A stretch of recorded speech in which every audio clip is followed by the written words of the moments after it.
The New Orleans Pelicans have fired President of Basketball Operations David Griffin, and now we ask, what now? This shit more than a game.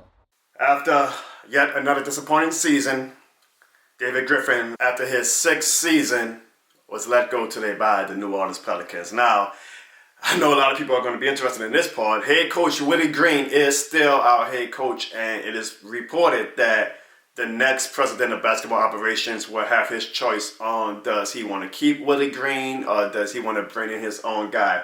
Usually, if you bring somebody in new in a front office role, like a GM or a president of basketball operations, they want their own guy, they want their own staff. So I would think that Willie's job is not safe, but crazier things have happened. Maybe we bring in somebody internally already who's already a part of the executive staff, which would kind of be redundant in my opinion.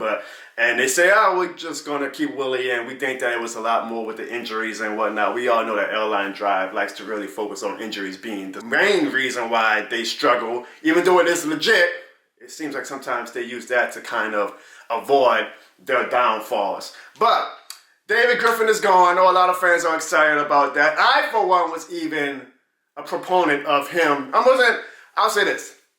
You look at my videos and my reaction when Dennis Allen got fired compared to, I guess, what you're going to get from me if Woody gets fired or with David Griffin gone. It's night and day. It is absolutely night and day. I was an asshole when Dennis Allen got fired. I'm a little bit more empathetic, I guess, when it comes to David Griffin. And it's probably because I've never hid this fact that I treat the Pelicans a lot more delicately than I treat the Saints. I think it's pretty apparent in my well, I don't know, maybe some people from the Pelicans organization might watch my stuff and think that I'm an asshole to them sometimes, and I could be, but I think it's night and day if you watch my stuff and you see like how vitriolic, I don't know if that's a word, but how much vitriol I sometimes spit at the Saints compared to how I go at the Pelicans. Now, I'm critical of the Pelicans, and I use this platform that I have to critique them, but I'm also not as rabid with them as I am with the New Orleans Saints. And that is why I'm not going to do the gospel music or whatnot that David Griffin is going. To be honest, we've been in the same cycle as Pelicans fans for the past decades now, right? Like, I'll fire the GM, bring in a new GM / president of basketball operations. Maybe you get lucky in the draft. Hooray, we're hyped up again. This is going to be the time that it really works out. You know, we did it with CP3 and them. We did it with AD and Dell Dips. Did it with Zion and David Griffin. We'll see now with the draft lottery in a few weeks and whoever we hire, are we going to do it again? There are so many layers to this. It's not just, oh, David Griffin failed. I do think that he had his part in the failure of what this organization has been for the past few years, but there's just so many other layers to this that I'm not going to completely make him the fall guy. Does he have a part in it? Absolutely he does. Was he the main reason? Was Willie Green the main reason? I don't think so. And again, that could be me also being delicate with this franchise. I make it very proud and known that I was a ball boy for the team for 13 years. So I have a soft spot, I guess, for the Pelicans franchise. And I still have friends and colleagues in that building. I'm not saying that I have any ties to the organization anymore. I don't. It's been 5 years since I've been a ball boy, so my time is way past. But I do have friends and colleagues still in that building. So when I am passionate or critical about the Pelicans organization, I do that shit because I care. Not just from a fan perspective, but from knowing people in that organization who I want to see succeed, who I want to see get a championship ring or experience the feeling of going to a Western Conference Finals. The guy who arguably in a good way, like changed my life, and gave me one of the greatest gifts of life of all time. Head equipment manager, Big Shot. Been with the team since day one, from the Charlotte Hornets to the New Orleans Hornets to the Oklahoma City New Orleans Hornets when Katrina came back to New Orleans. He has been with the organization since day one, the longest tenured employee. He has never got the chance to even experience a Western Conference Finals. In my opinion, the greatest equipment manager in the NBA. And he has not gotten a chance to even experience, never mind the finals, a Western Conference Finals. So when I get mad at the team or when I rant about them, I rant about Zion or et cetera, I'm doing it because goddamn it, I want to see my friend Big Shot, the guy who gave me the greatest gift as a Pelicans fan to be a part of the NBA lifestyle for 13 years. I want to see him have the highest measure of success and experience something like that. We had our assistant equipment manager at the time during my tenure, Corey Johnson, great guy. He wound up going to the Dallas Mavericks and becoming the head equipment manager for the Dallas Mavericks, as he deserved, man. Again, I always will sing the praises of the equipment staff here on the Jono Barnes platform, being that I was a part of that lifestyle for 13 years, and they are the unheralded MVPs of all pro franchises, the equipment staff, right? So Corey got to go to the Mavericks, and last year, while everybody was like, wow, look at the Mavericks, happy for Luka and them that they made it to the finals, I was happy for Corey Johnson. I was like, man, look at that. My old assistant equipment manager gets to go to the finals. But I was also a little sad because I was like, dang, man, this man left the Pelicans to go to the Mavs, and within 3-4 years, he's in the finals.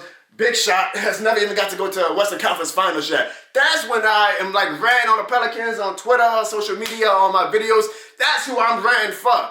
Not that he asked me to, but I am ranting because I want to see my friends in that building succeed. I want to see them succeed, and this is a win-loss business.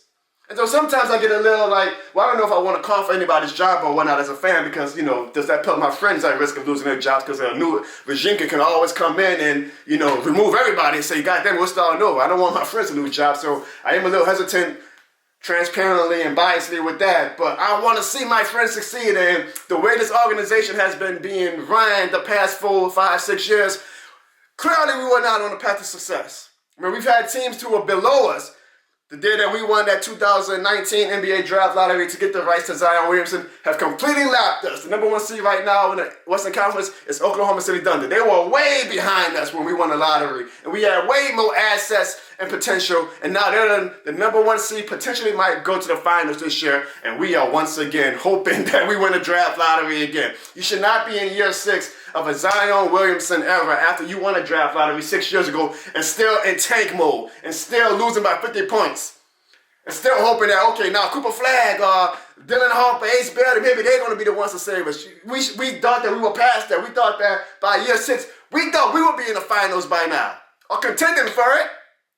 And we're not. So that's why my passion comes when I expect and demand better as a fan from the Pelicans. And when I tell the Pelicans fans, demand more.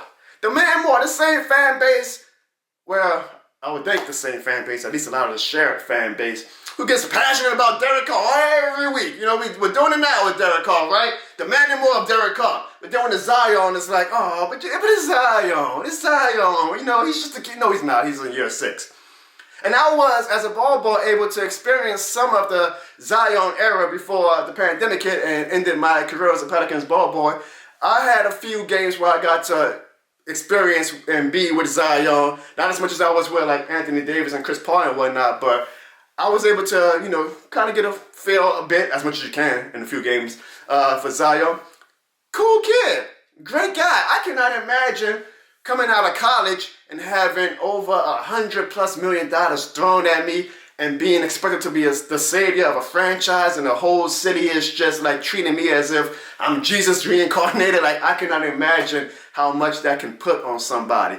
But I will also say this is year 6. This was year 6. Like, you cannot continue to treat Zion with kid gloves, and I feel like he has a bit of a role in all of this as well. The NBA is the most players league out of every league possible for sports.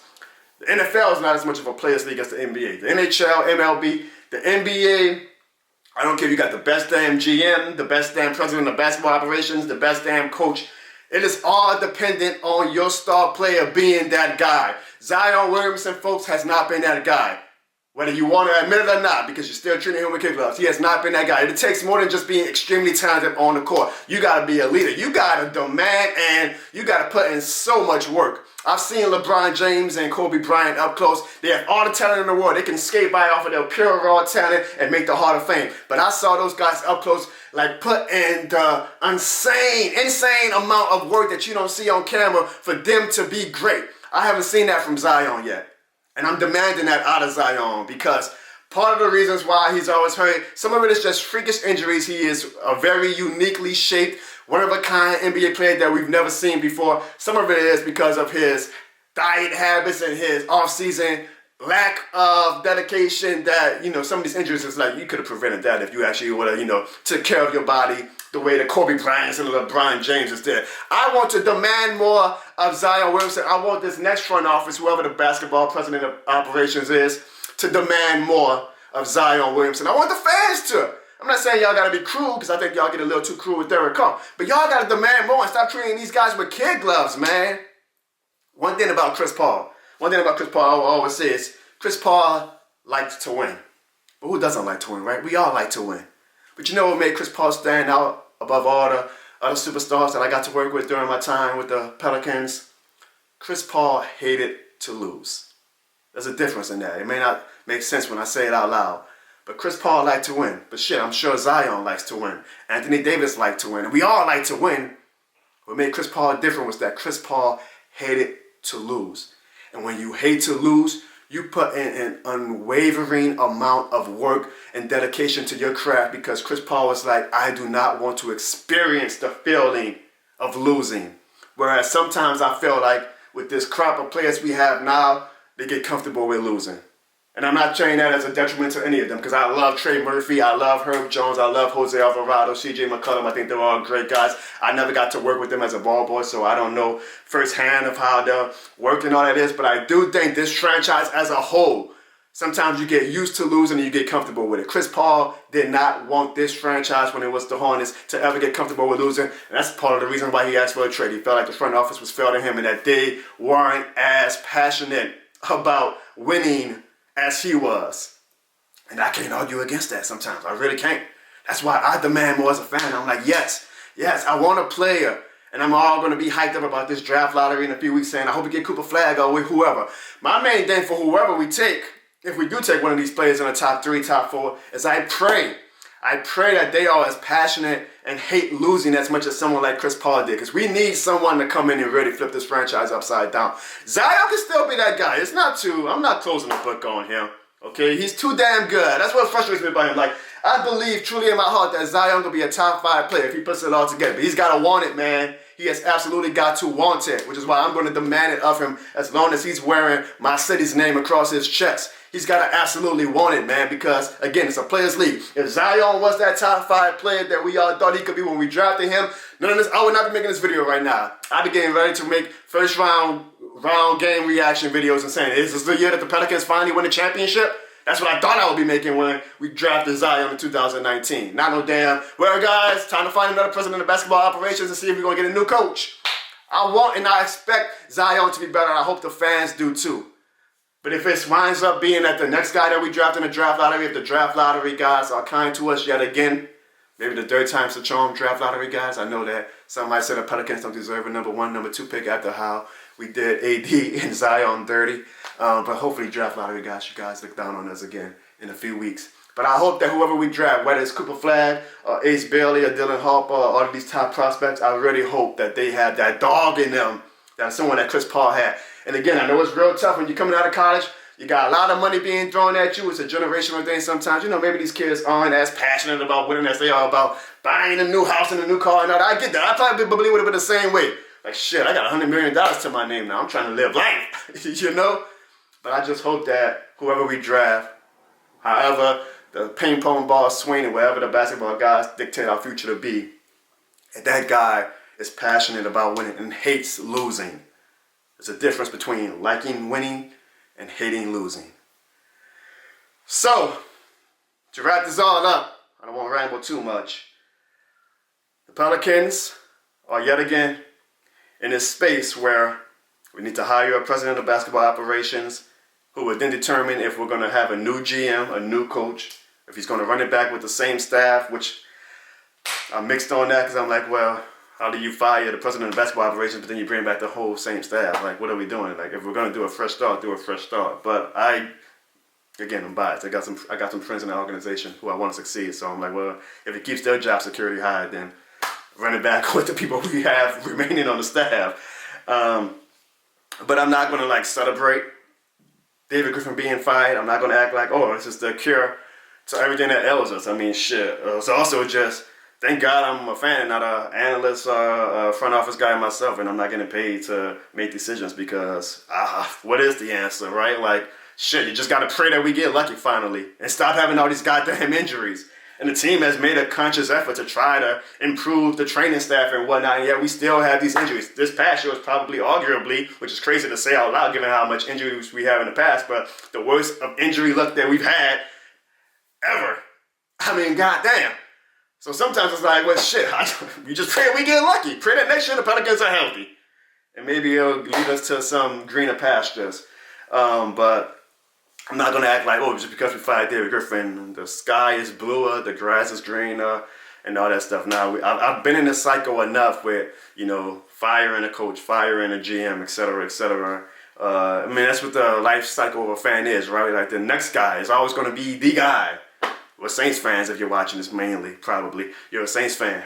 We all thought Dennis Allen. As much as we criticize it now, a lot of us were hyped up for Dennis Allen. I would say even more than a lot. Majority of us, we let the team tell us, oh, Dennis Allen is going to be that guy for us, right? Because the new head coach is always the shiny new toy. Even if that new toy, you saw the defects that it had in past iterations, you're still like, well, he's a new toy for me. So I'm excited. So I'm sure we're going to excite ourselves over whoever we hire, as we should. That's what fandom is all about. Plus, I'm a fair man. Like, I'm not going to be too critical of whoever we hire or not give that guy a fair chance. Everybody deserves a fair chance to whoever we hire. I'm going to give him a fair chance. Whether it's my casual fan first choice of whoever we hire or not. I mean, I don't even have a preference at this point, to be honest. But whoever we hire, I'm going to give a fair shot to say, hey, you're coming in with a clean slate here in New Orleans. Work your magic. And I just want this franchise to be great, man. I really feel like, truthfully, this franchise is a bottom tier franchise. And I hate to say that because, again, former employee of the franchise, technically. I think we're a bottom tier franchise. I think outside of our New Orleans and Louisiana bubble, fans do not take the New Orleans Pelicans serious. They look at us as a damn near farm system franchise for stars to come in, work on their game, and then go to bigger franchises like the Lakers or whatnot. Like, I really feel like we are a bottom tier franchise. And I just want to be a great franchise. I was going to say, we ain't even got to win a championship. I do want to win a championship. Goddamn, once in my lifetime, I want to win at least one NBA Finals. But we have not made the playoffs in consecutive years since 2007 and 2008. That is insane. That we, with Anthony Davis, with Chris Paul, Zion Williamson. I mean, I know Zion, I just ragged on him for not being great yet. But still, all this talent that we have had, we have not made the playoffs in consecutive seasons since 2007 and 2008. That is asinine. That is bottom tier franchise bullshit. Just being honest. That is bottom tier franchise bullshit. I just want a franchise, the Pelicans franchise, the shit, go on a 5 to 6 year run where you're making the playoffs every year. Give the casuals of New Orleans a chance to latch on to you long term. We have those seasons every blue moon where we make the playoffs and the city goes wild. The city is not the most passionate basketball audience. I'm just being honest. They're not. We're not as passionate about the Pelicans as we are the New Orleans Saints. We're not as passionate about basketball as we are football. Hell, I'll be seeing whenever the hockey rumors start, oh, we can get rid of the Pelicans for the hockey team. I'm like, slow your roll. Slow your roll. Your kid over here is a basketball fan. I want the Pelicans to always thrive. But we're not as big of a basketball city as we are a football city. But the reason why is because the Pelicans have never given the city, like the casuals, a chance to become long-term fans of basketball. Again, we have those blue moon years where we make the playoffs and the city is on fire. Like, the city has shown me, has proven to me that when the team is good, they will show up and show out. But then you can't be doing that, and then the next year you're back to being a 20, 25 win team, and then those casuals that you had won over the year before, they're like, well, shit, this team is garbage. My wife, who is married to Mr. This shit more than a game, every time she comes in the room and watches me watch the Pelicans, she sees a scoreboard where the Pelicans are down by 20 or 30. I have had the hardest time trying to get her to become as passionate about the Pelicans as I was able to win her over on the New Orleans Saints, because every damn time she watches the team, they getting their ass whooped. How can I convince her to become Mrs. This shit more than a game with the Pelicans when every time she sees a scoreboard, the Pelicans are losing by 30 or 40 points? You know how it was a little bit easy for me to get her to become like a diehard of the New Orleans Saints? It's that we went on that 2017 and 2020 run. Granted, all of those years ended with heartbreak, but we were doing the damn thing. We were winning games, we were making the playoffs. It made even fans who weren't as big on football become fans of football in the New Orleans Saints. The Pelicans have never had that run yet for 4 or 5 years where they are winning games, kicking ass. Maybe we win the NBA Finals, maybe we don't, but at least we consistently are being good. Do that, Pelicans. I'm asking for the bare minimum at this point. Go on a 4 or 5 year run. Maybe you made the Western Conference Finals one of those years where you guys are a good, consistent playoff team. And I promise you, the reaction and the passion from the New Orleans fan base will be night and day to what it is right now. It will be night and day. I say that as a fan. I say that as somebody who has friends and colleagues in that building on Airline Drive with the Pelicans who I want to see succeed. I say that as a goddamn citizen of New Orleans who wants to see anything symbolic to the city of New Orleans thrive. I want the Pelicans to be better. David Griffin had his shot. He did his best. He ultimately came up short. I wish him well in his future.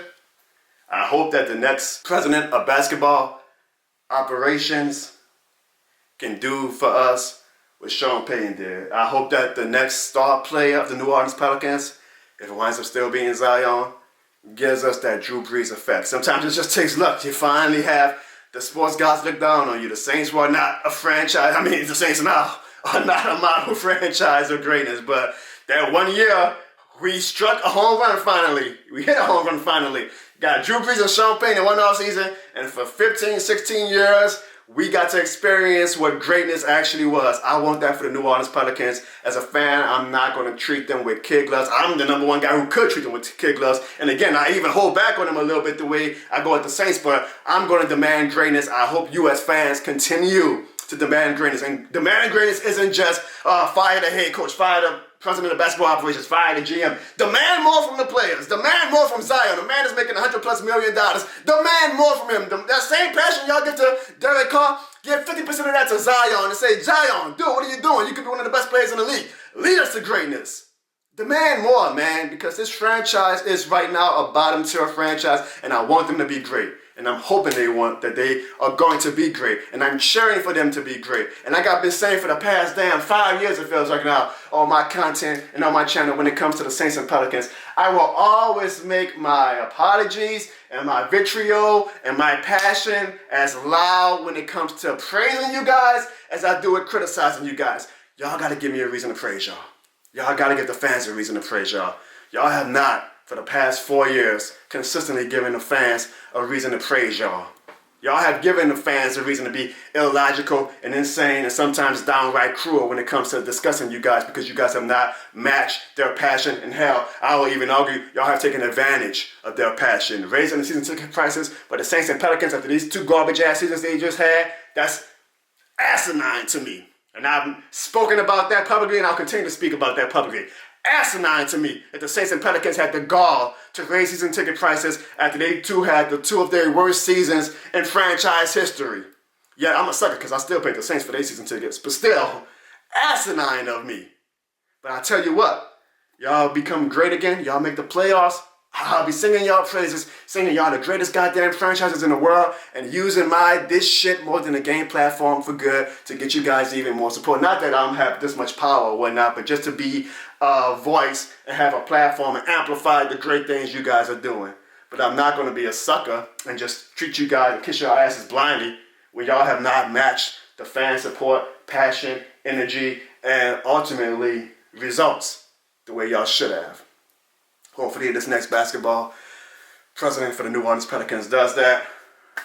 Hopefully we get lucky in the draft lottery in about 3 weeks. Make sure you guys are on my channel. Hit that bell notification. Hit that subscribe button because I will be going live and giving a reaction. It's probably going to be one of my better reactions no matter whether we win the lottery or whether we fall short. You'll get a great reaction out of me for the draft lottery. And I just want the Pelicans to be great, man. Truly. I have a lot of passion for that organization. You probably could hear it throughout this past 25 minutes. I have a lot of passion for that organization. I want them to be great. But they got to want to be great. And fans, y'all got to start demanding that the way y'all demanded from the Saints.